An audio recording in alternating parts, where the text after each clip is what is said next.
এবার যদি সময় থাকে তাহলে উত্তরের কবিতার ফর্ম নিয়ে বলব। এই উত্তরবঙ্গের বিবিধ জনজাতির বসবাস, তার ভাষা সংস্কৃতি আলাদা, রূপান্তর আছে, ভাষার অবক্ষয় আছে, লৌকিক সংস্কৃতি আছে। সেই সমস্ত নানাভাবে এই অঞ্চলে কথা সাহিত্যে উঠে এসেছে। দেবেশ রায় থেকে অমিয়ভূষণ মজুমদার, পীযূষ ভট্টাচার্য, দেবেশকান্তি চক্রবর্তী, সৌরেন চৌধুরী, হিতেন নাগ, হরেন ঘোষ, এইরকম অজস্র নাম বলা যেতে পারে।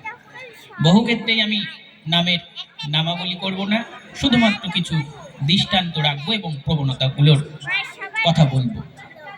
এই যে লৌকিক ধারা বা এই ওরাল ট্র্যাডিশন কথা সাহিত্যে নানাভাবে এসেছে দেবেশকান্তি চক্রবর্তীর ১৬ ঘড়ি কথা উপন্যাসে, সৌরেন চৌধুরীর শ্রীপুরের পাঁচালী উপন্যাসে, পীযূষ ভট্টাচার্যের জীবী সঞ্চার উপন্যাসে, অমিয়ভূষণ অত্যন্ত পরিচিত মহিষকুড়ার উপকথা বলতে পারি।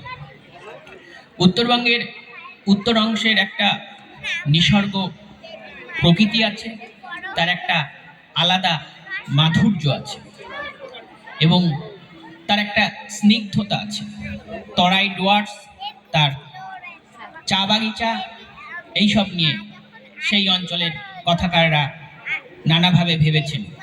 বিশেষ করে তরাই ডুয়ার্সের চা বাগান, কলকারখানার লকআউট, ভাটিয়া এবং মদেশীয়দের বিদ্বেষ সংকট নিয়ে নানাভাবে লিখেছেন দেবেশ রায়।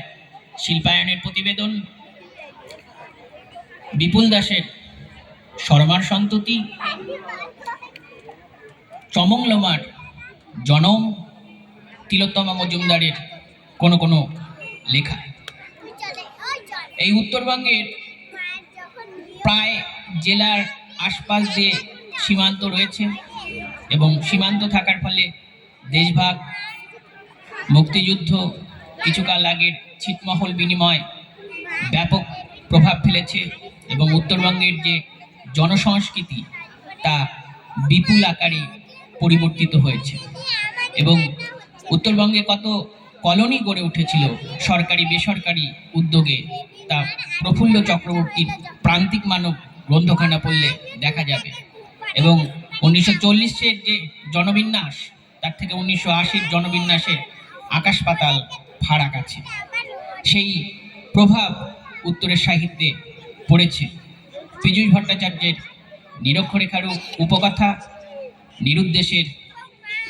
নিরুদ্দেষ্টের অভিযান, সম্ভবত এইরকমই নাম, প্রিয়রঞ্জন পালের হয় নাই ঘরে ফেরা, মৃণাল চক্রবর্তীর পরদেশী মেঘ ইত্যাদি।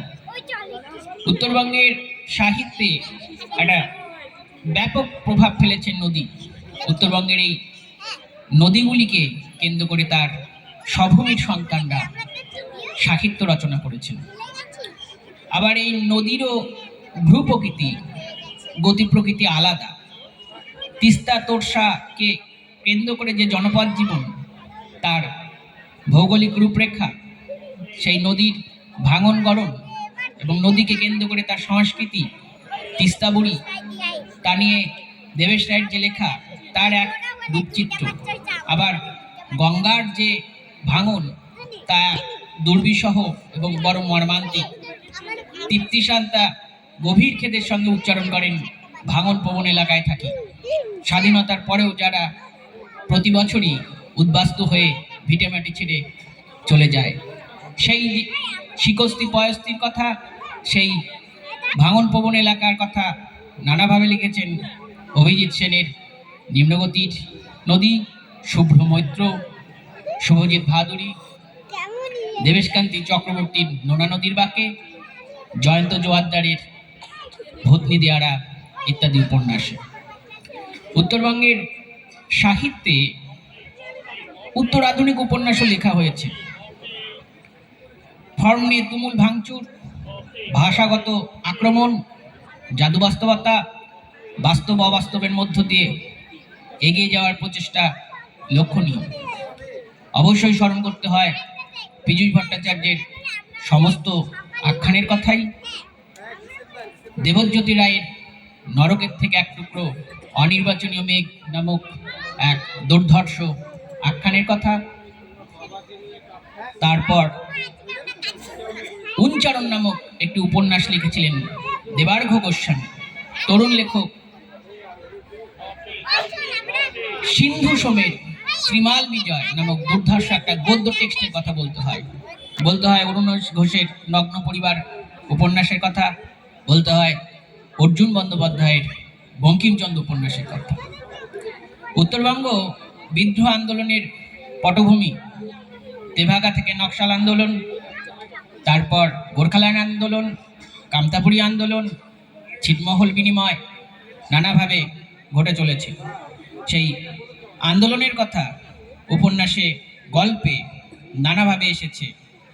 সমরেশ মজুমদারের সেই ট্রিলজি কথা বলতে পারি, দেবজ্যোতি রায়ের সেই উপন্যাসের কথা বললাম, তাছাড়াও চমংলোমা তার লেখায় নকশালবাড়ি আন্দোলনের কথা এসেছে। ছিটমহল নিয়ে প্রচুর পরিমাণে গল্প লেখা হয়েছে, সংকলনও হয়েছে। সেগুলো উপন্যাস লিখেছেন ওই বঙ্গের বাংলা ভাষারই লেখক বলতে পারি, অমর মিত্র, কুমারী মেঘের দেশ চাই ইত্যাদি। এই ভূগোলের লেখকদের ভাষা নিয়ে বিশেষ স্বতন্ত্রতা লক্ষ্য করা যায়। ভাষা নিয়ে তারা একটা নির্দিষ্ট ঘরানা গড়ে তুলতে পেরেছেন। আক্রমণের ভাষা, দ্রোহকাব্যের ভাষা রচনা করেছেন অরুণেশ ঘোষ, দেবজ্যোতি রায়, পাপড়ি গুহ নিয়োগী। আবার স্নিগ্ধ ভাষা, মনোরম ভাষা রচনা করেছেন নৃপেন্দ্রনাথ মহন্ত, দেবেশকান্তি চক্রবর্তী, সুনন্দা গোস্বামী। আবার ভাষার মধ্যে রোমান্টিকতা এবং ভাষার মধ্যে যে একটা অন্তর্ঘাত প্রবণতা, সেটা দেখি তৃপ্তি শান্তার লেখায়। রোমান্টিকতার নানা বিন্যাস দেখি অনিন্দিতা গুপ্ত রায়, জয়শীলা গুহবাগচি এবং আরো কারো লেখায়। এই ভূগোল যেহেতু মিথের পটভূমি, নানা সংস্কার বিশ্বাস আছে, নানা টোটেম ট্যাবু আছে, সেগুলোকে নানা মাত্রায় ভাঙন এবং পুনর্নির্মাণের মাধ্যমে কিভাবে কথা সাহিত্যে ফুটিয়ে তোলা যায় তা নিয়ে নানা চেষ্টা চালিয়েছেন পীযূষ ভট্টাচার্য, অরূপ মিত্র, সুকান্ত গাঙ্গুলি ইত্যাদি লেখকরা। এই ভূগোলের ভূপ্রাকৃতিক বৈচিত্র্য আলাদা। উত্তরবঙ্গের উত্তরাংশ যতটা স্নিগ্ধ, মনোরম, কোমল, আবার দুই দিনাজপুর, মালদা ঠিক ততটাই রুক্ষ, শুষ্ক। উত্তরাংশের ভাওয়াইয়ার জায়গায় আমাদের এদিকে বাউল কিংবা গম্ভীরার প্রাধান্য। উত্তরাংশের মশানকালী, তিস্তাবুড়ির জায়গায় আমাদের এখানে পীঠ সংস্কৃতির প্রাধান্য। উত্তরাংশের ভাটিয়া মদেশীয় দ্বন্দ্বের জায়গায় আমাদের এখানে হিন্দু মুসলিমের দ্বন্দ্ব। সেই বিন্যাস নানাভাবে নানা লেখকের রচনায় উঠে এসেছে। মেটাফরের পাশাপাশি মিথের বিনির্মাণ ঘটেছে, রূপক, সাংকেতিক ইত্যাদির নানা প্রবণতা এই অঞ্চলের কথাকারদের লেখায় লক্ষ্য করি। দেবেশ রায়ের সেই মহাকাব্যিক উপন্যাস লেখার পর এই ভূগোলের লেখকদের মধ্যে আর মহাকাব্যিক উপন্যাস পাইনি। প্রস্তুতিহীন লেখকের স্বযাত্রা এবং আত্মঘোষণার মধ্যে দিয়ে লেখক তৈরির যে দম্ভ, তা বিপর্যস্ত বলেই মনে হয়েছে। এবং সেই প্রস্তুতিহীন লেখক যখন সামগ্রিক ইতিবৃত্তে আর পৌঁছতে পারছেন না, তখন সে নিজের আত্মপরিচয়ের জন্য বৃত্ত ছোট করে আনছেন, ট্যাগলাইন গড়ে উঠছে উত্তরবঙ্গের সাহিত্য, উত্তরের সাহিত্য, উত্তরের হাওয়া ইত্যাদি প্রভৃতি। ঠিক আছে, এই পর্যন্তই বললাম।